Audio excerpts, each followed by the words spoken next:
Well, hello, my friends, and welcome back. My name is Stephanie Safarian, and you're listening to episode 417 of Sustainable Minimalists. This is a show about intentional and eco-friendly minimalist living. Today, we're talking about everything you need to know to buy hand soap and body wash like a boss. Stay with me here, but I believe that selecting a hand soap for your home should be a complicated and well thought out decision. Now, I know what you're thinking. You are thinking to yourself, are you kidding me, Stephanie? With all the things I have to worry about in this life, you also want me to be worrying about my soap?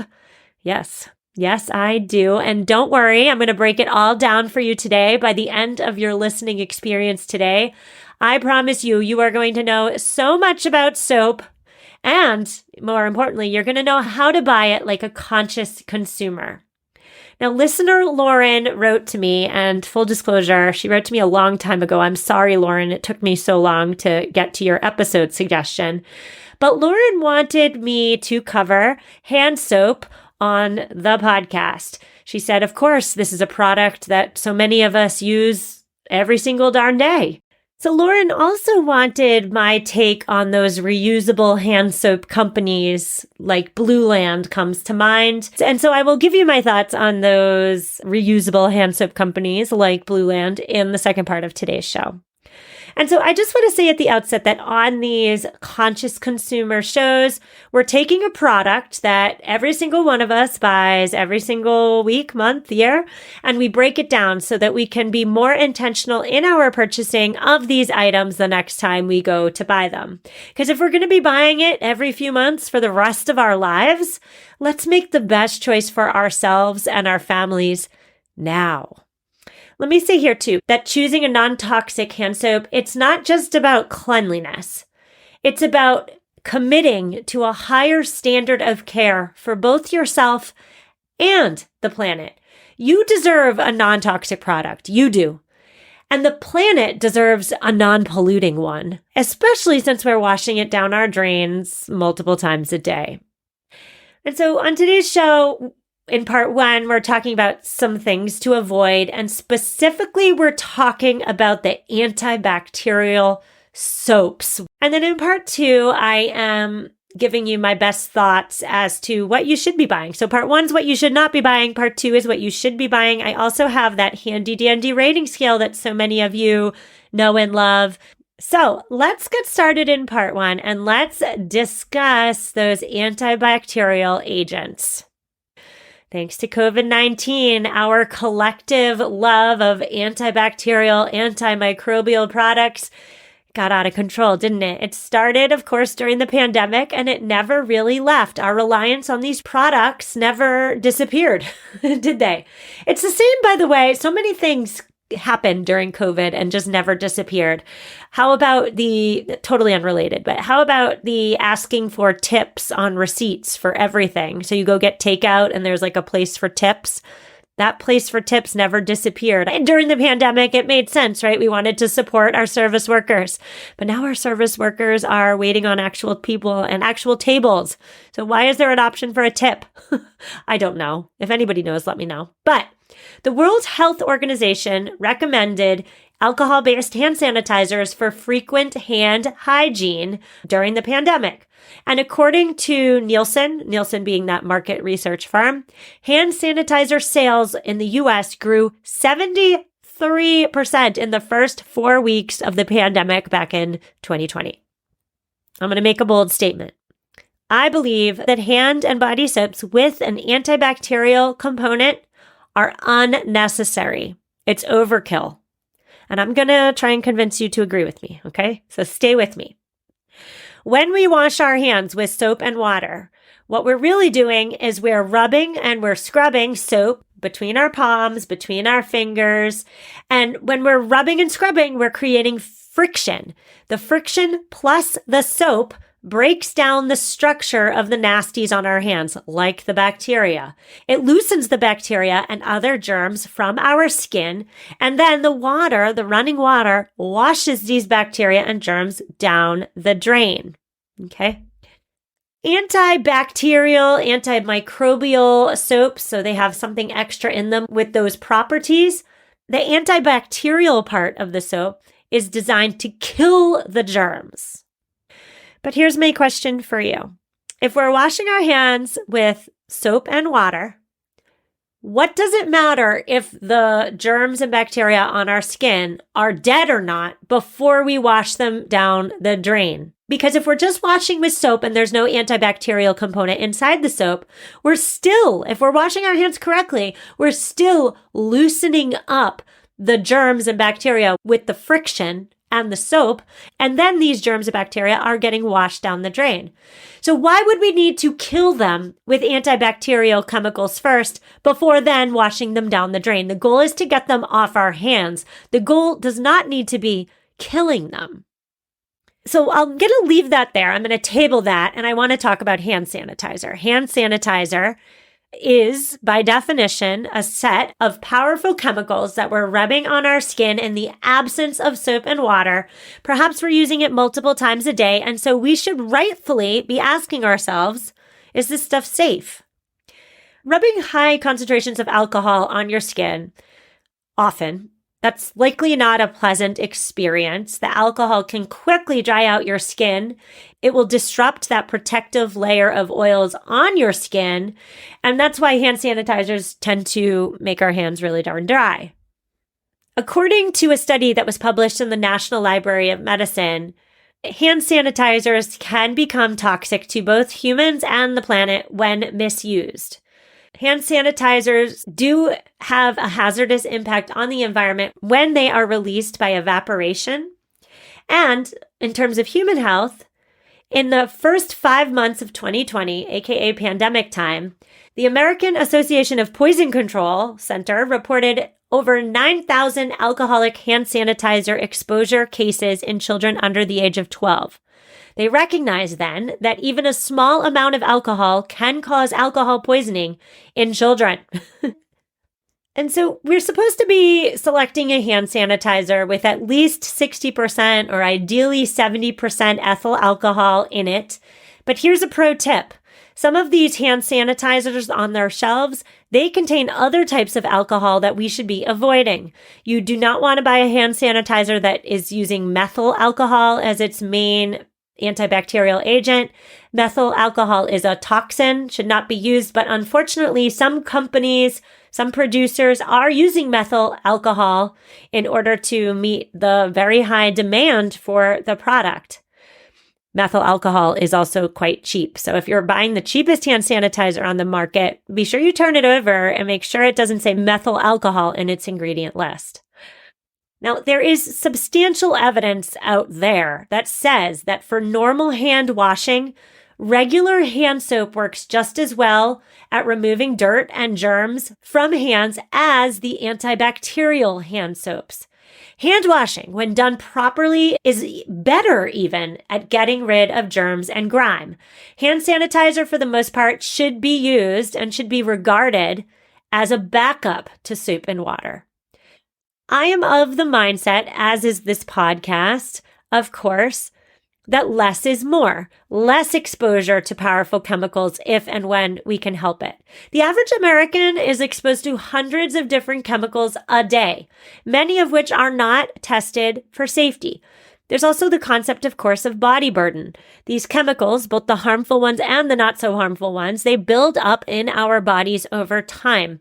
And so for these reasons, we all need to be proactive about reducing our exposure to the unnecessaries. And I do believe that antibacterial hand soaps are redundant. They're unnecessary because, again, it's the soap and the water that is breaking up the nasties on your hand.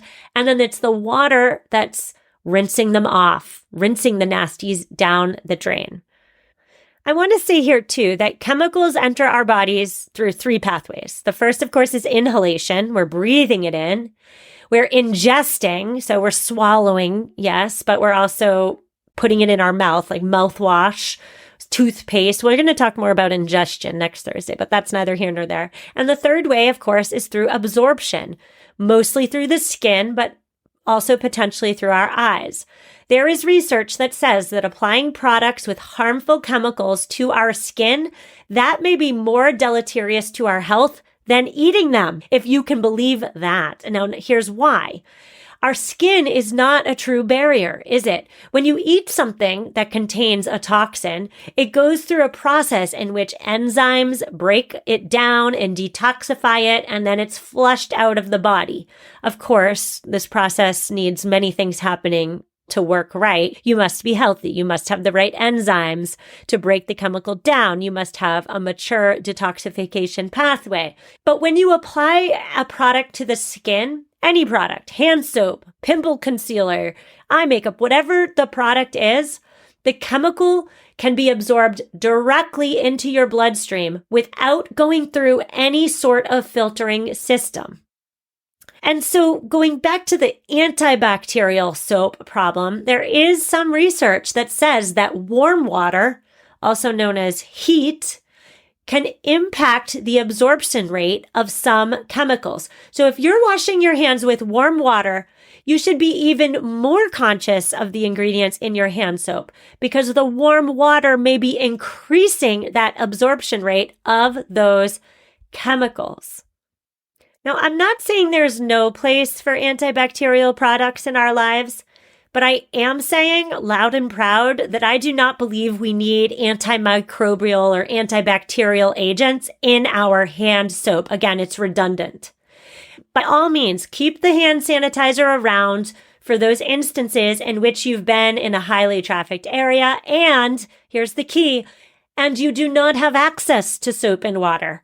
Use hand sanitizer in those instances, but also use it sparingly. It dries up your skin. It can contribute to a potentially major looming problem, which of course is antibiotic resistance. And of course, as well as we mentioned, these sanitizers have hazardous environmental effects when released by evaporation. Now, when it comes to the antimicrobials, the antibacterials in hand soap, the ingredient that most often comes to mind is the triclosan. Triclosan is that antimicrobial, antifungal agent. It's often in hand soap. It's often in the less expensive, the cheaper formulations, I must say. Stay away from triclosan for the reasons we've already mentioned, but also because it's a known endocrine disruptor. What does that mean? It means it messes with your hormones. It is super important to avoid the endocrine disruptors all the time, but especially if you're pregnant. Here's a not so fun fact. Triclosan is an obesogen, and that's because triclosan exposure can make it harder for you to manage your weight. And that again is not so thanks to its ability to disrupt your hormones. I've mentioned on the show before that triclosan is a pesticide. So do you want to be rubbing pesticides on your hands all day long? I personally do not. Triclosan has been found to react with chlorine in tap water to form chloroform, which is a possible human carcinogen, causes cancer, perhaps in humans. And another not so fun fact, triclosan is banned in the entire state of Minnesota. So my biggest tip for you today when buying hand soap is if the product on the shelf says antibacterial anywhere on it, antimicrobial, antifungal, any of those, avoid it. Avoid it. Because again, soap and warm water is enough. Now, other ingredients to stay away from when buying hand and body soap, of course, are the things we've always talked about on the show. Parabens. Recent research does link parabens to cancer and especially breast cancer. Avoid the polyethylene glycol. They're highly polluting in terms of environmental sustainability. Stay away from the dyes. Do you really need your liquid soap to be bubblegum pink? Do you? In almost all cases, dyes in our soap does nothing to make our soap clean better or more. The dyes only get our attention. They make them fun to use. Kids especially are especially sensitive to dyes these days. Red dye is what is used to make soap pink, especially the inexpensive, cheap soaps. It's pink. That's red dye that's doing that. And we've talked about ingesting red dye on this show before. So let's stay away from the red dye in our soaps and all dyes in soaps. We don't need it. It's extra. Also stay away from the fragrance. If it says fragrance on your soap, spoiler alert, Miss Myers or Mrs. Myers, I forgot, Miss or Mrs. Myers, there's fragrance. It says fragrance on there. What is hidden under that trade secret fragrance? I don't know. And if I don't know, I'm not using it. So that is what I would suggest we all stay away from. Anything that says it's antibacterial, anything with parabens, anything with phthalates, anything with dyes, anything with fragrance, anything with polyethylene glycol, stay away. Now, before we take our ad break, I just want to bring in the environmental piece. All soap is destined to go down the drain. Enter potential waterway pollution.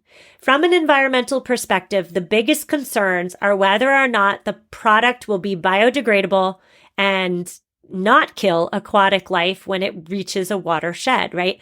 And so we cannot trust any green or eco-friendly claim without backup. If there is no backup, a conscious consumer would either do one of two things. The harder route would be to ask companies to provide you with reports that indicate that the product is biodegradable and non-toxic to aquatic life. That's the harder route.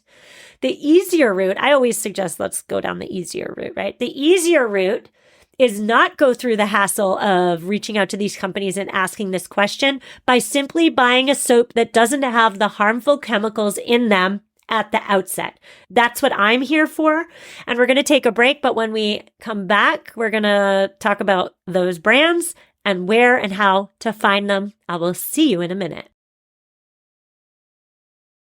You trust your water filter pitcher to make your tap water safe to drink, but is it really doing anything? Most filters just can't remove gross contaminants like bacteria and parasites and PFAS and microplastics. I could go on and on. I trust my water filter pitcher for water that's safe for my family to drink. And if the brand I bought isn't doing what it advertised to do, that makes me feel so frustrated. Enter LifeStraw Home. LifeStraw Home is the kitchen upgrade you will wish you made years ago. It's the only water pitcher that filters out over 30 contaminants. It's made of glass, not plastic, and most importantly, for every pitcher sold, a child in need receives a year of safe water. Better filtration, better taste, better design. Use code SUSTAINABLE for 20% off your first purchase of any LifeStraw Home product at lifestraw.com. Cannot be combined with other offers. Have a full closet but nothing to wear?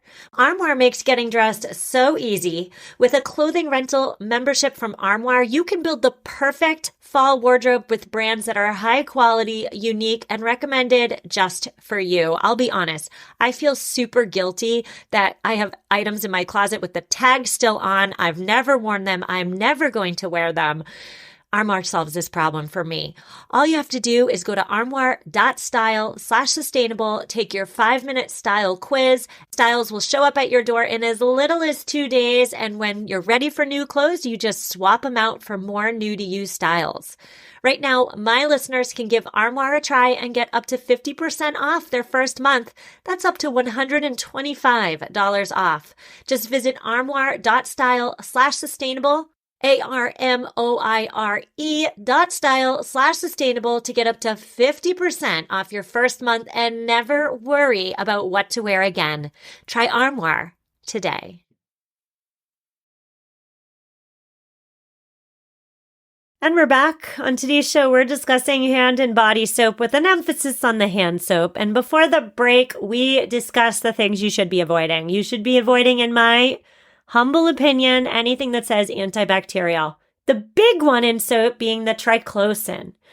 We are onto the part of today's show where I'm giving you my rating scale. So if you want to buy hand soap like a boss, I have some suggestions for you. Now, if you are a newer listener and you don't know what I'm doing, what I'm talking about, I used to be a teacher. So I like to, once in a while on these conscious consumer episodes, give you a rating scale. So if you were think back to when you were in school. Were you an A student? If you want an A in the hand soap class of life, this is what you would do. This is the final project you would turn in. How about a B? Were you like, okay, a B is pretty good. I'm a B student. This is what you would do. All the way down to flunk, failure. So let's start with an A. If you wanted an A in the hand soap course of life, what would you be doing? You would be doing one of three things. The first is you would be making your own soap at home. And I say that with a caveat because I know most of us are not going to do that. I will say I've done it before. It's definitely the most affordable option. And as long as you're careful, it's not hard and it's not dangerous. I will say I do not make my soap at home anymore for personal use, simply because I'm just bogged down by daily life and I don't have the time in my life to make 50 bars of soap on a random Tuesday. That said, I do make soap for gifts. I give them out during the holidays and it's not hard. So that would get you an A, but there are three pathways to get you the A in the hand soap course of life. That's just one of them. You could also, if you want an A, you could purchase bar Castile soap. Now, Castile soap is also known as true soap because it is a combination of natural oils and fats with a natural base. Castile soap originated in the Mediterranean region. Many cultures made soap from olive oil, which is a natural hydrating element. Castile soap gets its name from the Castile region in Spain. It was a soap-making center for centuries. And I want to say here too, Castile soap is healthy for you and it's healthy for the planet because it contains only vegetable oils, no animal fats. It is vegan, non-toxic, biodegradable. So pathway 2 to getting that A is to buy bars of Castile soap. I buy Dr. Bronner's. They're not cheap. I'll talk about that in a little bit, but bar Castile soap will get you an A in this course. And then finally, pathway number 3 for you is to buy a bar of soap without the antibacterial agent. Now, this will get you like an A-/B+, I must say. Making your own soap or buying bars of Castile soap, that's the A+, creme de la creme actions. But if neither of those are going to work for you, either for your budget or for your time, then buying a bar of soap without the antibacterial agent will give you the A-B+ range. You should also be buying one without a fragrance, unless, of course, the fragrance is documented from coming from a natural source like an essential oil. So the bar of soap you're buying has nowhere on it does it say antibacterial. It does not have any of the other potentially hazardous chemicals we've already discussed, the parabens, the phthalates, the triclosan, etc.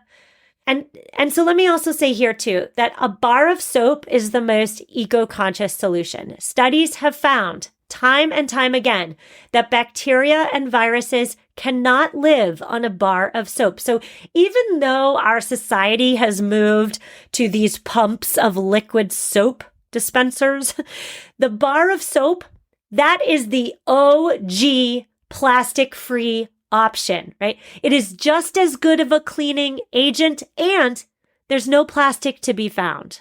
So bar of soap over liquid soap if you want an A. Okay, so that's the A. What is the B option? All right, the B option, this is where the Blue Land comes in.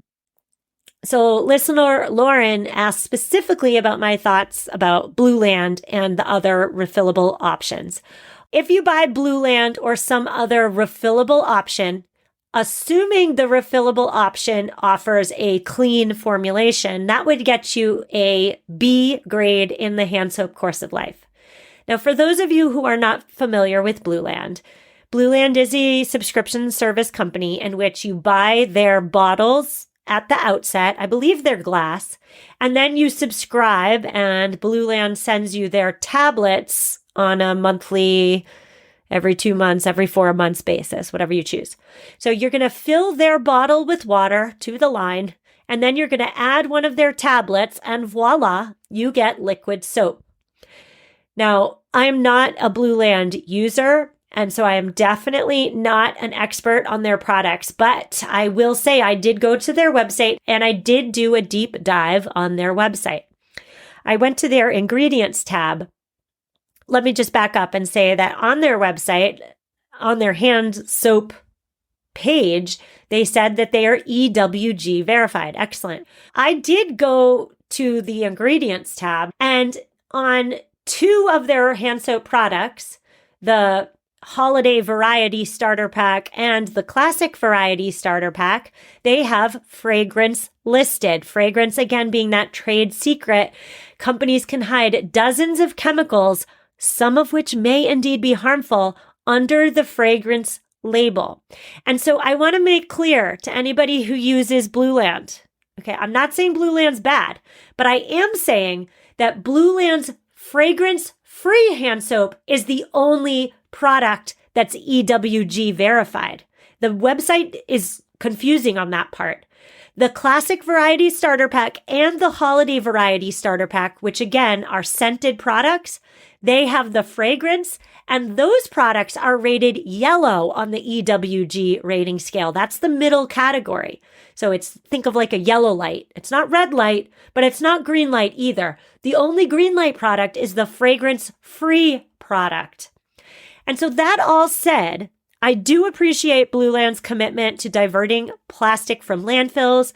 I think their tablet idea is super smart. Refillable options such as Blueland is a good option for those of us who don't want to use a bar of soap. They think bars of soap are so 1980, let's say.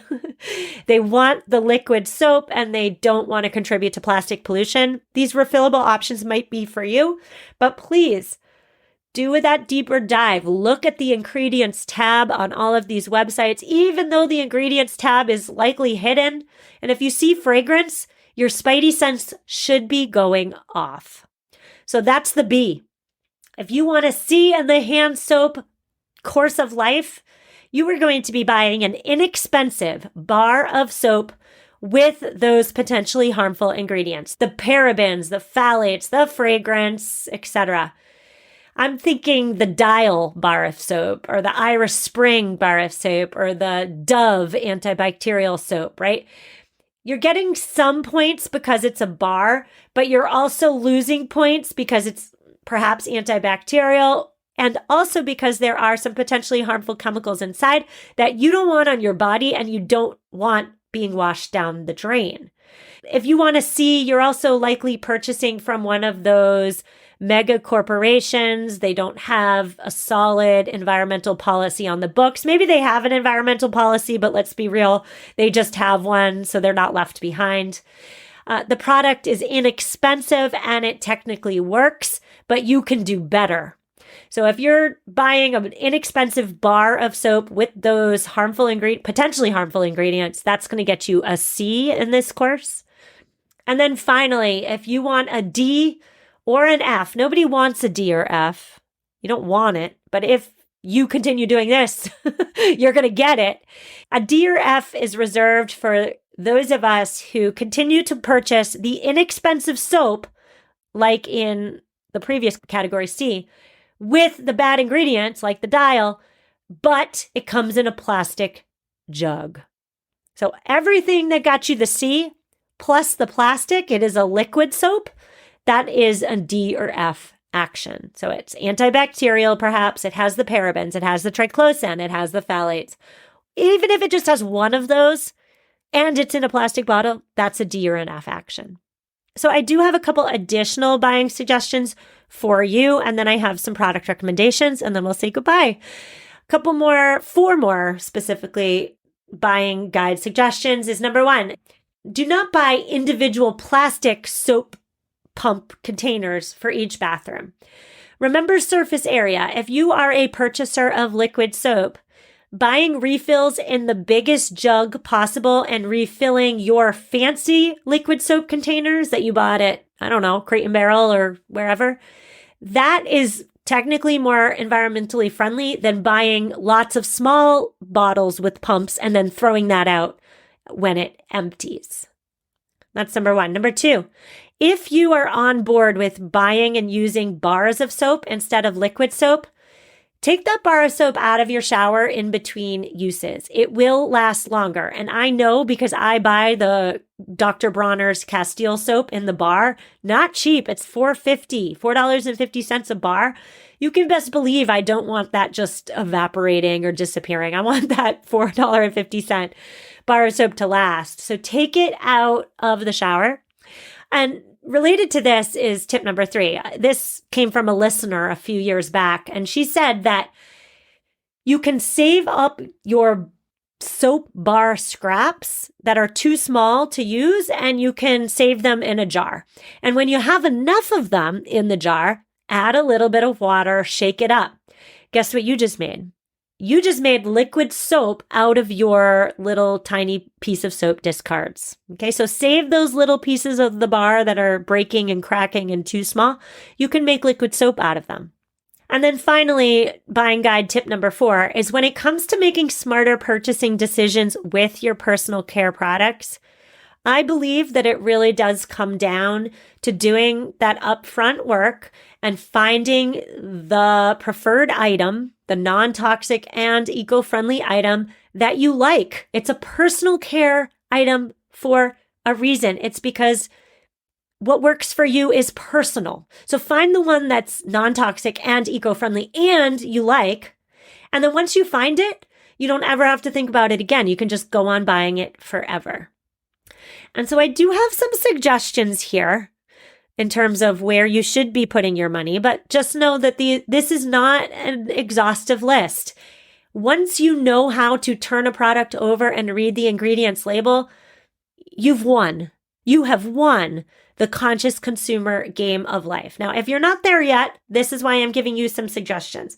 I again suggest Dr. Bronner's. Dr. Bronner's does come in the bar soap, which is what I buy. I buy the Castile soap, but they also sell soap in plastic jugs. So I'll leave that there. Attitude is another great one, especially for kids. The plastic is still there, but the formulation is 100% clean. Attitude products, maybe not all Attitude products, I can't say all, but most Attitude products are very highly rated by the Environmental Working Group, the EWG's Skin Deep database. I love Attitude products for my kids. There's Carina Organics. I'll link to them in the show notes as well. There's also Vermont Soap Company. I'll link to them as well. And again, if you're wondering, Stephanie, just tell me what you use and I'll go by that. For hand and body, I use Dr. Bronner's Castile soap bars. Now again, they are not cheap. I looked them up on Amazon. They are $4.50 a bar and you have to only buy them in a 12-pack. So you do the math. But if you're buying a bar, last thing I'll say about soap, I promise, and then we'll say goodbye. If you're buying a bar, you should be paying about, on the low end, $3 a bar. $3, not $1.25, okay? Price isn't always a sign of quality, but sometimes it is. So that really brings our conversation back around. If you are not in the habit of turning a product over and looking at the ingredients list, that's your homework for today. I want you to turn it over and I want you to start reading the ingredients list. Now, as you do that, if you have questions, then you shoot them to me and we'll cover them in a future episode. Holy moly. Whenever I do these episodes on breaking down an item that we all buy, I'm always amazed at how much I have to say. Who knew? The last one we did was deodorant. Who knew I had so much to say on deodorant? Who knew I was so opinionated on hand soap? Here we are. Now, I want to say, too, that next Thursday, we're going to do this exact same thing that we did today, this conscious consumption episode, except we're doing it with oral hygiene. So if you like this type of episode, do not miss next Thursday. Listener Megan reached out and she said that she's looking for an episode on oral hygiene for both adults and kids, the floss picks, the mouthwash, etc. So stay tuned for that because don't forget, if you were listening closely at the beginning of this episode, you may have heard me say that absorption happens through our mouths. Enter mouthwash and act and toothpaste, etc. Lots to discuss there. That's on Thursday. On Tuesday of next week, we're talking gratitude. It is the season for gratefulness, is it not? And yet, how many of us are practicing it? How many of us? Tuesday's episode is for all of us as we seek to get grateful in this season of abundance. I will see you tomorrow for headlines. Reach out if you need me. I'm here for you. And take care.